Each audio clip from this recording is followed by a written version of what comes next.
Alors la première étape, c'est la connaissance des clients. Connaissance des clients, parce qu'aujourd'hui ils sont très exigeants, ils ont pris le pouvoir. Et donc si on veut avoir des actions efficaces sur les réseaux sociaux, sur Internet, il faut bien connaître son client. Donc c'est le parcours d'achat, ses habitudes. Et il y a pas mal d'outils digitaux pour répondre à ça.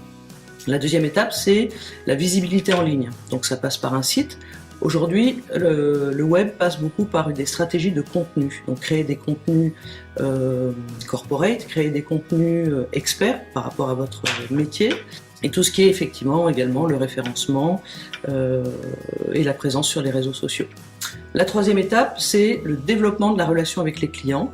Donc ça passe par faire vivre des expériences mémorables à ses clients, c'est-à-dire que le parcours d'achat avant, pendant et après soit fluide. Les clients aujourd'hui ne veulent plus attendre, veulent qu'on réponde à leurs questions le plus rapidement possible. Donc tout ça, ça va passer par effectivement travailler sur le parcours d'achat de ses clients. Les clients veulent aussi participer. Donc tout ce qui est co-création des offres, c'est des techniques qui aujourd'hui sont très développées.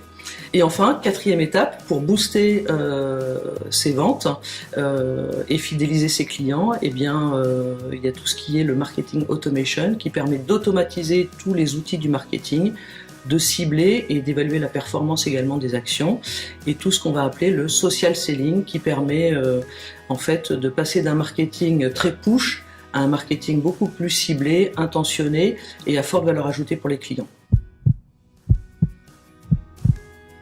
Ils sont au nombre de 4. Le premier, c'est que ça soit réellement au service des enjeux métiers. C'est pas la peine de faire un projet digital pour faire du digital. Il faut réellement que ça serve les enjeux de l'entreprise. Il faut aussi que ce soit soutenu par la direction générale, car s'il n'y a pas une volonté tout au top de la pyramide, ça ne passera pas. Les opérationnels n'iront pas. Il faut également que ce soit pris non pas comme une simple contrainte que l'on subit et il faut y passer, mais comme une réelle opportunité de se remettre en question. Il faut oser. Le digital, ça peut permettre de développer des nouveaux marchés, des nouvelles activités, et surtout ça peut permettre d'améliorer les performances de l'entreprise. Le dernier facteur clé de succès, c'est que c'est une approche, en fait, ça doit être une approche très progressive. C'est-à-dire qu'on ne peut pas tout faire one shot comme ça, tout changer d'un coup. Il faut d'abord sensibiliser ses ressources. Après, il faut pouvoir évaluer la situation d'où l'on part et évaluer le degré de transformation que l'on va pouvoir mener. Car dans toutes les entreprises, on ne peut pas mener l'ensemble de la transformation au même rythme et de la même façon.